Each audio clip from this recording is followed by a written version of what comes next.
দেখেছেন যে কয়েকদিন আগে আমাদের পার্টির ভারপ্রাপ্ত চেয়ারম্যান দেশনায়ক তারেক রহমান সাহেবের সাথে বর্তমান ইন্টেরিয়াম গভর্নমেন্টের প্রধান ওনার সাথে বৈঠক হয়েছে এবং এই বৈঠকেই সিদ্ধান্ত হয়েছে কাজে এর বাইরে আমাদের আর এখন কোনো অবস্থা নেই। আমরা বিশ্বাস করি যে এই সরকার অতি দ্রুত যে সংস্কার করার সেটা করে এবং বিচারের যেটা ব্যবস্থা আছে সেটা শুরু করবেন। অলরেডি একটা বিচার শুরু হয়েছে আর ইতিমধ্যেই নির্বাচনী শিডিউল তিনি অ্যানাউন্স করবেন, যেটা অলরেডি তিনি বলেছেন যে নির্বাচন কমিশনকে নির্দেশ দিয়েছেন।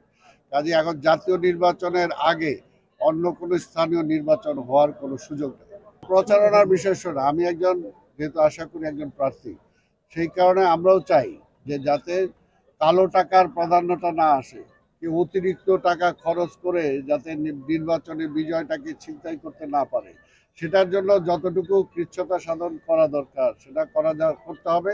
তবে আবার এর মানে এই না কারণ সব প্রার্থী যাতে জনগণের কাছে তার যাওয়ার সুযোগটা থাকে সেই ব্যবস্থাটাও ওপেন রাখতে হবে। এমন কোনো কিছু করা ঠিক হবে না যাতে আবার প্রচারণার মাধ্যমে যেভাবে জনগণের কাছাকাছি যাওয়া যায় সেটা যাতে ব্যাহত না হয়।